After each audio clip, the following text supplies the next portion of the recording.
My wife, the CEO, looked me dead in the eye and said, "Go wherever you want, Jonathan.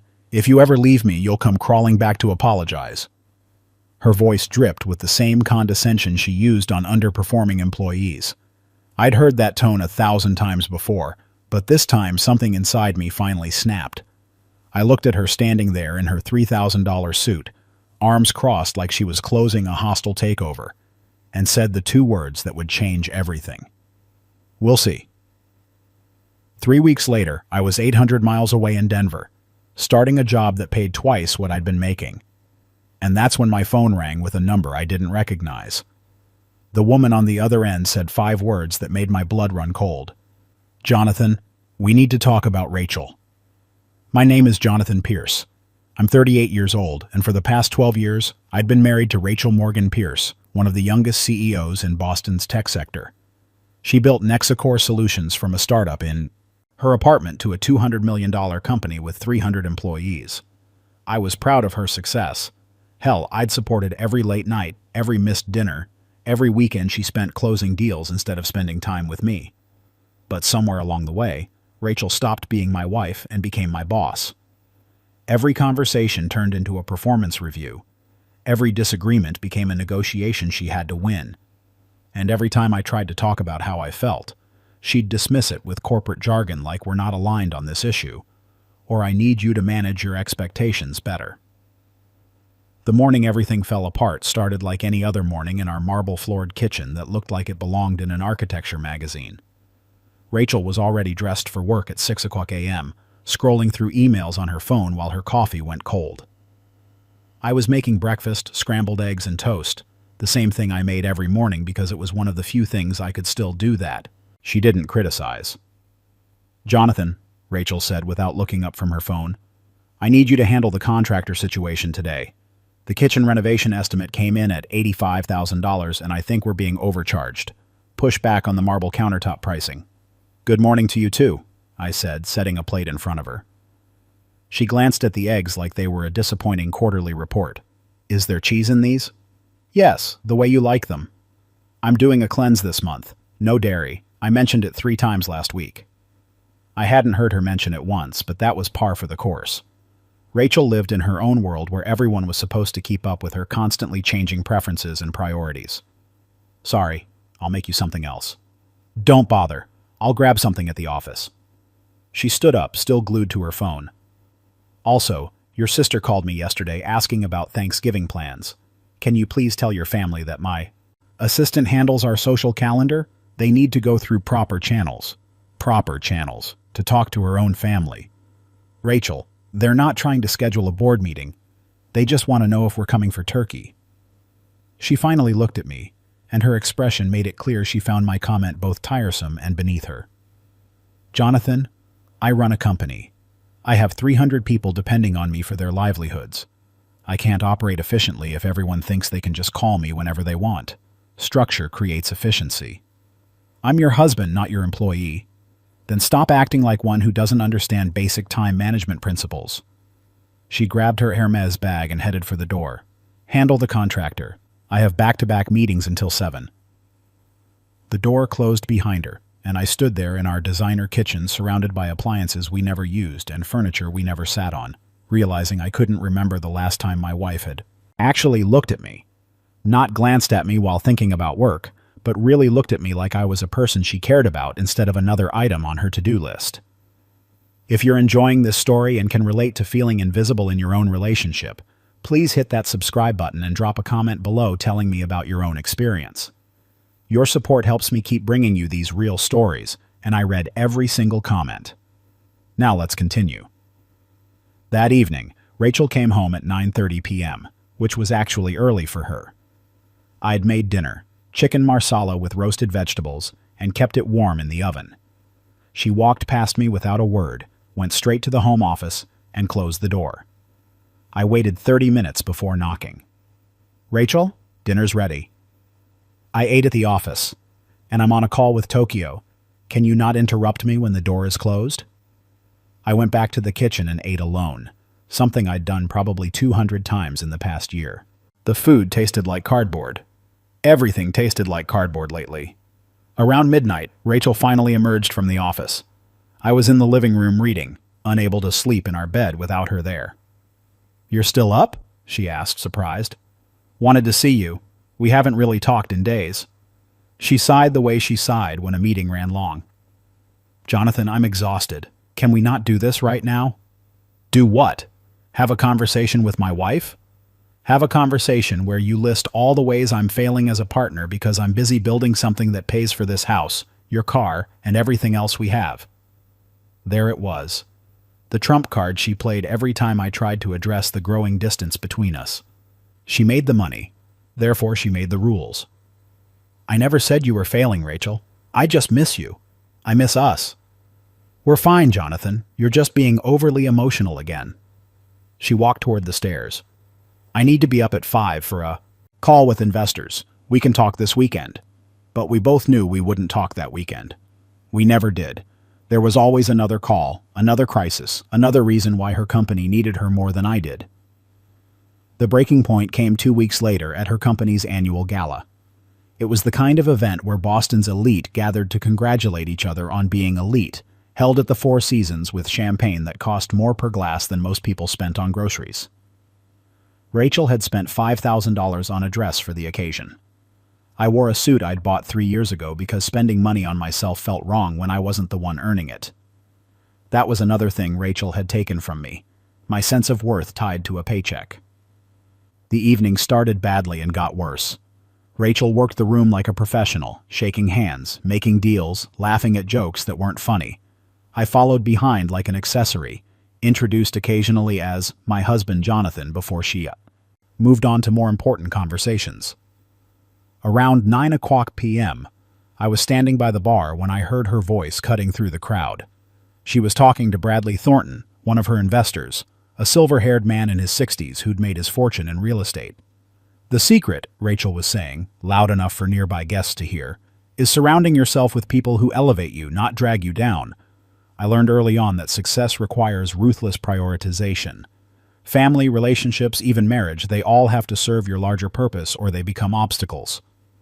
Bradley laughed. "Spoken like a true CEO. Your husband must be very understanding." "Jonathan?" Rachel glanced around until she spotted me at the bar. "Oh, he's fine. Very low maintenance. That's actually his greatest quality. He doesn't require much attention. It's like having a very well-behaved pet." The people around her laughed. They thought she was joking, being provocatively witty the way powerful people are allowed to be. But I saw her face. She wasn't joking. That's exactly how she saw me, a well-behaved pet that didn't require much attention. I set down my drink and walked straight past her toward the exit. She didn't even notice I'd left for 20 minutes. When she finally called, I was already in a cab heading home. "Where did you go?" she demanded. "Bradley wanted to introduce you to someone and you just disappeared. Do you have any idea how that makes me look?" "Go to hell, Rachel." I hung up. She called back immediately. I declined the call. She called again. I turned off my phone. When she got home an hour later, I was in the guest room packing a suitcase. "What are you doing?" she asked, standing in the doorway, still in her $5,000 dress. "Leaving." "Leaving? Don't be ridiculous. So I made a joke that hurt your feelings. You're acting like a child." I stopped packing and looked at her. "You compared me to a pet, Rachel. In front of your colleagues. In front of people who respect you." "It was a joke, Jonathan. God, when did you become so sensitive?" "I've always been sensitive. You just stopped noticing because you stopped seeing me as a person." She crossed her arms, shifting into her boardroom stance. "This is absurd. You're overreacting to a comment that meant nothing. If you want an apology, fine, I apologize. Now stop packing and come to bed. We have the Hendersons' brunch tomorrow, and I need you there." "You need me there?" I zipped the suitcase closed. "You need me as an accessory, as proof that you're not all business, that you have a normal life. But you don't need me as a husband. You haven't needed me as a husband in years." Rachel's expression hardened. "Where exactly do you think you're going? To your sister's house? To whine to your family about how terrible I am? Go ahead, Jonathan. Run away like you always do when things get difficult. But let me tell you something." She stepped closer, her voice dropping to that dangerous whisper she used in negotiations. "If you walk out that door, if you actually leave me, you'll regret it. You'll realize how good you had it here. And when you come crawling back to apologize, and you will, I might not be as forgiving as I am right now. I picked up my suitcase and walked past her. We'll see. Those two words hung in the air like a challenge neither of us expected me to make. I drove to a hotel that night, checked in under my own name, and sat in a generic room with generic furniture, feeling more at home than I had in our designer house in months. My phone buzzed with messages from Rachel, progressing from anger to confusion to concern. You're being childish. Fine, have your tantrum, I'll see you tomorrow. Jonathan, this is getting ridiculous. Come home. Where are you? I'm worried. I didn't respond to any of them. Instead, I opened my laptop and did something I'd been avoiding for months. I started looking at job listings, not in Boston, but everywhere else. New York, Chicago, Seattle, Denver. Places where I could start over without Rachel's shadow hanging over everything. My background was in financial analysis for tech companies, something I'd been good at before Rachel convinced me to quit my job and help her build Nexacore. I need someone I can trust handling the numbers, she'd said, making it sound like an honor instead of what it was, a way to keep me dependent and controlled. But I'd kept my skills sharp, kept my certifications current, kept myself viable in a market that moved fast and forgot you faster. Within an hour, I'd found 3 positions that matched my qualifications. Senior financial analyst roles paying between $180,000 and $220,000. Not CEO money, but enough to support myself, enough to prove I wasn't just Rachel's well-behaved pet. I submitted applications to all 3 before I could talk myself out of it. The next morning, Rachel called at 6 o'clock a.m. I almost didn't answer, but curiosity got the better of me. Where are you? Her voice was tight, controlled, but I could hear the edge underneath. Hotel. Which hotel? Does it matter? Silence. Then, Jonathan, you've made your point. You're upset, I understand, but we need to discuss this rationally. Come home and we'll talk. There's nothing to discuss, Rachel. I'm done being your afterthought. My afterthought? Her voice rose slightly. I've given you everything. A beautiful home, financial security, connections that most people would kill for, and you're throwing it away because your feelings got hurt at a party? You still don't get it, I said quietly. You've given me everything except the one thing I actually needed. You. That's not fair. I'm building something important. I thought you understood that. I did understand it. I supported it. But somewhere along the way you stopped building a company and started building a fortress to keep everyone out, including me. Another pause. When Rachel spoke again, her voice had shifted to the tone she used in negotiations. Okay, I hear you. Come home and we'll work on this. I can make some changes, be more present. We can do couples therapy if that's what you want. I don't want couples therapy, Rachel. I want a divorce. The word hung between us like broken glass.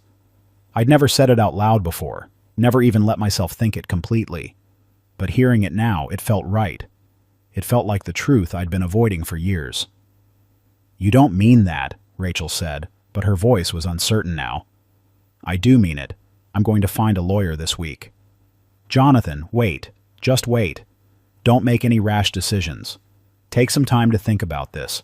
Stay at your hotel for a few days, clear your head, and then we'll talk. Really talk. There's nothing left to talk about. There's everything to talk about. We've been married for 12 years. You can't just throw that away over one argument. It's not one argument. Rachel. It's 12 years of arguments. 12 years of you putting me last. 12 years of me disappearing a little bit more every day until I became exactly what you called me, something that doesn't require much attention. I could hear her breathing on the other end, could almost see her in our bedroom, calculating her next move. Fine, she said finally. Leave. Go wherever you want. But mark my words, Jonathan. You'll realize what you've lost. You'll realize that no one else will tolerate your neediness, your constant demand for attention, your inability to understand that some people have bigger priorities than holding hands and having feelings talks. And when you do realize it, when you come crawling back to apologize, I'll remember this conversation. Goodbye, Rachel. I hung up before she could respond. 3 days later, I got a call from a company in Denver, Tech Venture Analytics, a mid-sized firm that did financial consulting for emerging technology companies. They'd seen my resume, checked my references, and wanted to fly me out for an interview. The interview went better than I expected.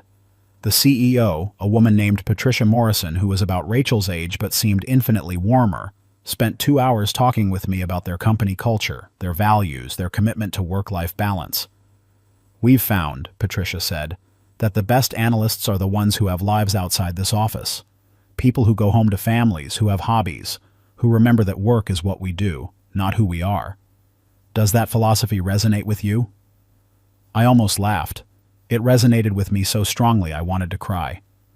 They offered me the position that evening, $195,000 base salary plus performance bonuses, full benefits, and relocation assistance. I accepted before I left the building. When I told Rachel 2 days later, meeting her at a coffee shop because I couldn't stomach going back to the house, she looked at me like I'd announced I was joining a cult. "Denver?" she said, stirring her coffee without drinking it. "You're moving to Denver?" "I'm taking a job there, yes." "Jonathan, this is insane. You're making life-altering decisions based on one fight. Do you realize how irrational you're being?" "I'm being more rational than I've been in years." She leaned forward, and for the first time since I'd known her, I saw something like genuine emotion in her eyes. Fear, maybe, or loss, or just the realization that she'd miscalculated. "Don't do this," she said quietly. "Please. I know I've been difficult. I know I've taken you for granted. But I can change. We can fix this." "You've had 12 years to fix this, Rachel. You just never thought you needed to because you assumed I'd always be there, waiting for whatever scraps of attention you felt like throwing my way." "That's not fair." "Isn't it?" I stood up. "My lawyer will be in touch about the divorce proceedings. You can have the house, the cars, whatever you want. I just want out." "You're making the biggest mistake of your life," she said, her voice hardening again. "And when you realize it, don't expect me to take you back." I walked out of that coffee shop feeling lighter than I had in years. The move to Denver happened fast. I found an apartment in a neighborhood called Cherry Creek, nothing fancy but clean and bright with mountain views from the bedroom window. The kind of place that felt like mine instead of a showroom for other people's approval. My first day at Tech Venture Analytics felt like stepping into an alternate universe.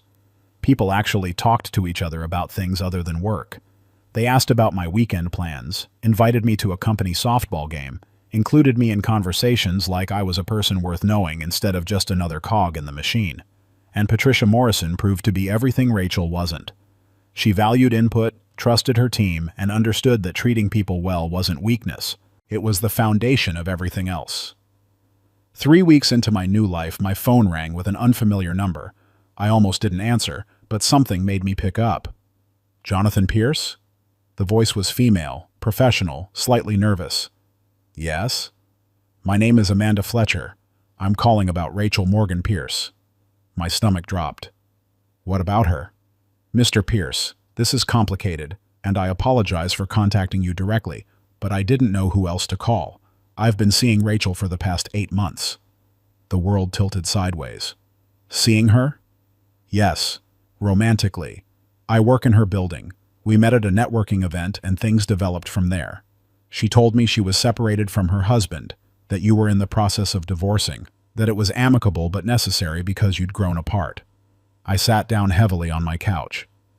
"She told you we were separated 8 months ago?" "Yes, but yesterday I found out that wasn't true, that you actually just left 3 weeks ago, and that before then, you were still very much married and living together." "Mr. Pierce, I'm not a homewrecker. I would never have gotten involved with a married woman if I'd known the truth. But Rachel lied to me, and I think she's been lying to you too." "Why are you telling me this?" Amanda's voice was quiet but firm. "Because I grew up with parents who lied to each other for years, who destroyed each other slowly instead of having the courage to be honest. And because when I confronted Rachel yesterday about the lies, she laughed at me, said I was naive to think she was capable of monogamy, that I was just a distraction from the stress of her marriage. She said you were probably at home right now, pathetic and miserable, waiting for her to forgive you for leaving. And something about the way she said it, the cruelty in her voice, I knew I had to tell you the truth." I didn't know what to say. Part of me wanted to be angry, but mostly I just felt sad. Sad that Rachel had become someone I didn't recognize, someone capable of this kind of casual cruelty to multiple people. "Thank you for calling," I said finally. "I appreciate your honesty." "For what it's worth," Amanda said, "I think you made the right choice leaving. No one deserves to be treated the way she talks about you." After we hung up, I sat in my apartment looking out at the mountains, processing this new information. Rachel had been cheating on me for 8 months while making me feel guilty for wanting basic attention and respect. She'd been building a life without me while simultaneously making sure I felt like I couldn't survive without her. The phone call should have devastated me. Instead, it felt like the final piece of a puzzle clicking into place, confirming what I'd suspected but hadn't wanted to believe. Rachel hadn't just been neglecting our marriage, she'd actively been dismantling it while keeping me around as a security blanket in case her other options didn't work out. I called my lawyer the next morning and told her everything. "This changes things," she said. "Massachusetts is a no-fault divorce state, but this affects asset division, especially if we can prove she was using marital funds to support the affair." Within a week, my lawyer had gathered evidence. Amanda Fletcher had been willing to provide text messages, emails, receipts from hotels and dinners that Rachel had charged to our joint credit card. The evidence was damning and detailed, and it painted a picture of a woman who'd been living a double life with calculated precision. Rachel's lawyer contacted mine 3 days before our first court date. They wanted to settle outside of court, avoid the public scrutiny that would come from a trial.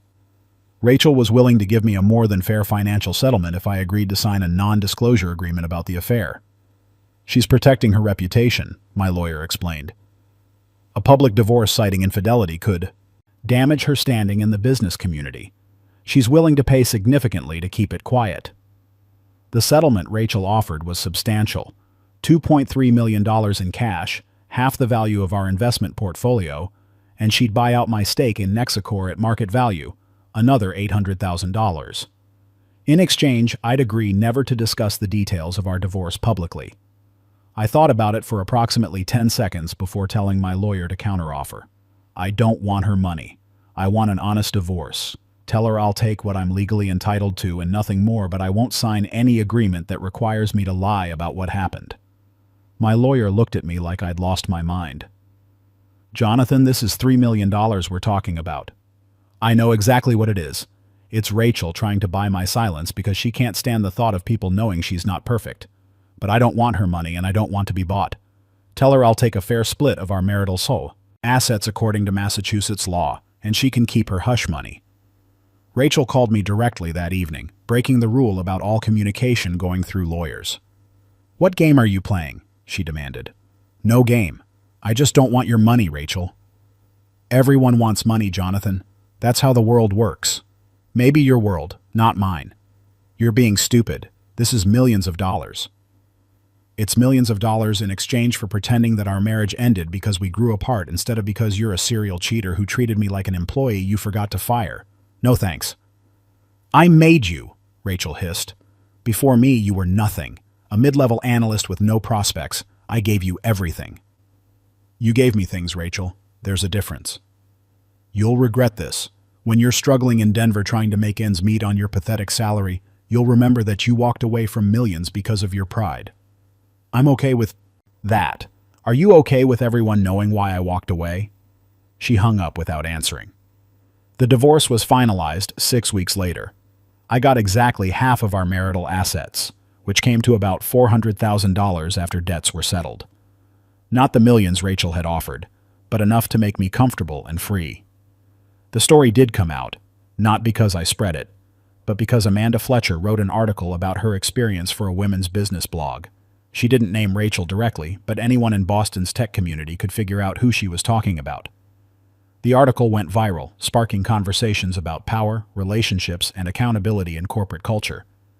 Rachel tried to sue for defamation, but since Amanda hadn't technically named her and everything in the article was true, the case went nowhere. Nexicor's board started asking uncomfortable questions about their CEO's judgment. 3 major investors pulled out, citing concerns about leadership stability. I watched it all unfold from 1,000 miles away, feeling nothing but relief that I was no longer part of that world. 6 months after the divorce was finalized, I was promoted to Director of Financial Strategy at Tech Venture Analytics. Patricia Morrison called me into her office to tell me the news. "Jonathan, you've exceeded every expectation we had when we hired you. Your analysis on the Morrison account saved them $2 million in bad investments, and the portfolio restructuring you designed for the Brennan Group increased their returns by 40%.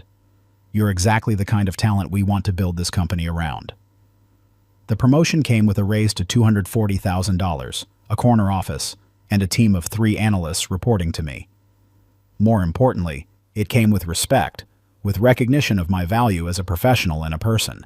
I'd also started dating again, nothing serious, just coffee and dinner with interesting people who saw me as someone worth getting to know. It was terrifying and exhilarating in equal measure, remembering how to be a person instead of an accessory. One evening, I was having dinner with a woman named Sarah, a teacher I'd met at a friend's barbecue, when my phone buzzed with a text from an unknown number. "Jonathan, it's Rachel. I need to talk to you. It's important." I showed Sarah the text. "My ex-wife. First time she's contacted me since the divorce. Are you going to respond?" I thought about it, remembering the woman who'd told me I'd come crawling back to apologize. The woman who'd treated me like a well-behaved pet that didn't require much attention. The woman who'd been so certain of her power over me that she couldn't imagine I'd actually leave. I deleted the text without responding and turned my phone face down on the table. "No," I said, smiling at Sarah. "I think I'm exactly where I need to be." 3 months later, I heard through mutual acquaintances that Rachel had stepped down as CEO of Nexacor. The official statement cited a desire to pursue other opportunities, but the rumors said the board had forced her out after more stories emerged about her treatment of employees and colleagues. She'd tried to call me twice more, leaving voicemails that progressed from demanding to pleading.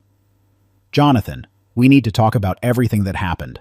I think we both made mistakes. Jonathan, I've been in therapy. I understand now what I did wrong. Can we at least meet for coffee?" I never called back, not out of spite, but because I genuinely had nothing to say to her. The person I'd been when we were married, that version of Jonathan who'd believed he needed Rachel's approval to have value, didn't exist anymore. A year after leaving Boston, I was sitting in my apartment in Cherry Creek, looking out at the mountains I'd grown to love, when I realized I couldn't remember the last time I'd felt invisible. Every day, people saw me, heard me, valued my opinions and contributions.